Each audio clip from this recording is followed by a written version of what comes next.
근데 가끔 제가 이런 상담을 받아요. 변호사님, 제가 뭐 다른 증거는 없지만 그 사람이 지금 충분히 내 돈을 갚고도 남을 만큼 잘 먹고 잘 살고 있고 상속도 받아서 큰 돈도 들어왔다고 들었는데 내 돈은 안 갚습니다. 이거 처음부터 돈 갚을 생각 없었다는 증거 아닌가요? 사기죄로 고소할 수 있지 않나요? 이런 분들 계신데, 이런 경우는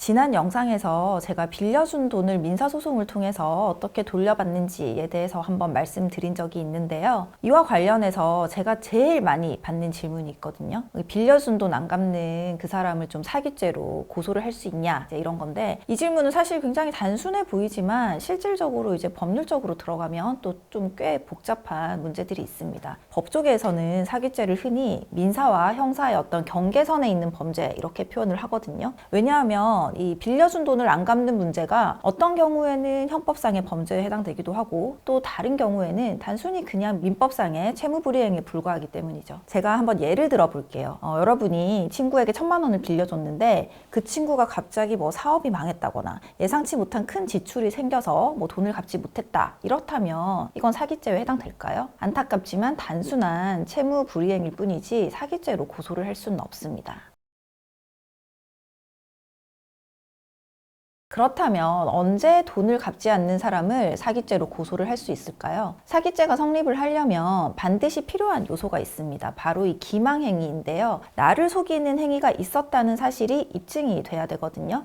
보통 변제 능력이 없으면서 마치 변제 능력이 있었던 것처럼 나를 속여서 내가 돈을 빌려주게 만들었다든지, 혹은 처음부터 돈을 갚을 의사가 없었으면서 돈을 갚을 의사가 있는 것처럼 속여서 돈을 빌려주게 만들었다든지, 아니면 내가 뭐 A라는 용도에 좀 쓰고 돌려줄게 라고 해서 빌려가 놓고는 A에 안 쓰고 B라는 용도에 사용했다든지, 이런 경우에 기망행위가 있었다고 봅니다. 가장 흔한 경우가 다음 달에 내가 누구한테 좀 빌려줬던 돈 돌려받을 게 있는데 급한 대로 뭐 한 달만 쓰고 좀 돌려줄게, 이렇게 해서 내가 돈을 빌려줬는데 뒤늦게 알고 봤더니 이미 이 사람이 나한테 돈을 뭐 빌려갈 당시에 자기 부채가 뭐 몇 억이고, 그리고 심지어 너무 다른 피해자들도 많이 발생을 시켜서 고소까지 당한 상태였다. 그런데 이제 나한테 뭐 돈을 빌려갔다, 이런 경우들이 제일 흔하거든요. 즉 이 경우는 당시 이 사람의 부채 상태나 어떤 사기 고소 사실 뭐 이런 것들을 입증을 해서 내 돈을 빌려갈 당시에 내 돈을 갚을 능력이 전혀 없었다, 그런데도 갚을 수 있는 것처럼 속였다라는 기망행위에도 당연히 해당이 될 것이고, 갚을 능력이 없는데 빌려갔으니 돈을 갚을 의사가 없었음에도 마치 있었던 것처럼 속여서 돈을 빌려간 기망행위에도 또 해당이 되겠죠. 또 그 다음으로 흔한 경우가, 야, 내가 어디에 좀 투자를 하려고 하는데 이게 돈이 없다, 나한테 돈을 좀 빌려주면 내가 거기에 투자를 해가지고 이자까지 넉넉히 쳐가지고 돌려줄게, 뭐 이렇게 했는데 돈을 안 돌려줘서 알고 보니까 애초에 뭐 그런 투자처 자체가 없었다든지, 아니면 뭐 있기는 있지만 이 사람은 뭐 전혀 거기랑 상관이 없이 뭐 투자를 한 사실이 없었다든지, 뭐 이런 경우들도 많거든요. 이런 경우도 살펴보면 또 투자라는 용도에 사용할 것처럼 속여서 돈을 빌려가 놓고는 개인적으로 써버렸으니 다른 데에 써버린 게 되잖아요. 그래서 결국은 용도를 속인 기망에 해당됨과 동시에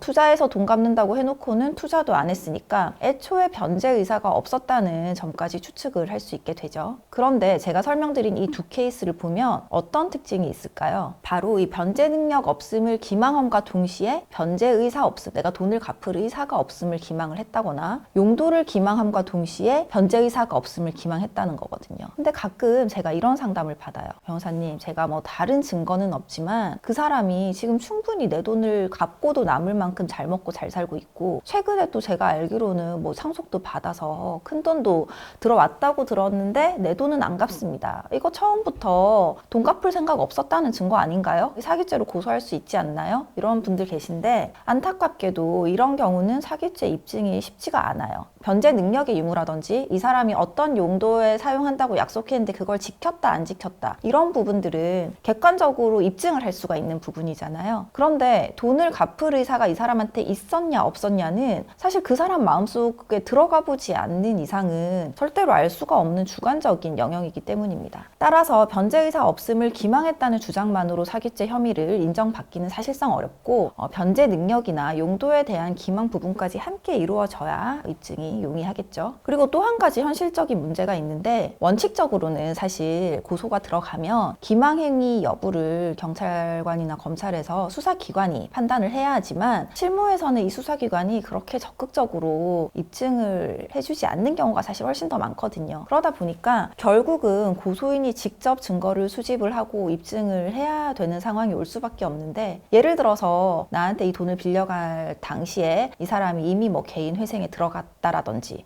아니면은 뭐 다른 채권자들로부터 고소를 당해서 이미 조사를 받고 있는 상황이었다든지 이런 부분에 대한 좀 입증을 한다든지, 아니면은 뭐 투자에 사용하겠다고 가져갔으면 그 투자처가 실제로 존재했는지 안 했는지, 혹은 그쪽으로 입금된 내역이 진짜 있었는지, 이런 것들을 좀 필요한 자료들을 고소인 측이 다 좀 준비를 해서 제출을 해야 된다는 거죠. 그러다 보니 이 사기죄 고소가 생각하시는 것만큼 단순하지가 않고 또 혼자 진행하다 보면 좀 기대한 결과를 받기 어려운 그런 경우가 많을 수밖에 없거든요. 그렇기 때문에 혹시 지금도 내 돈을 갚지 않고 있는 그 사람 사기죄로 고소할 수 있는지 알고 싶은 분들은 상담을 좀 요청을 해주시면 도움을 드리도록 하겠습니다.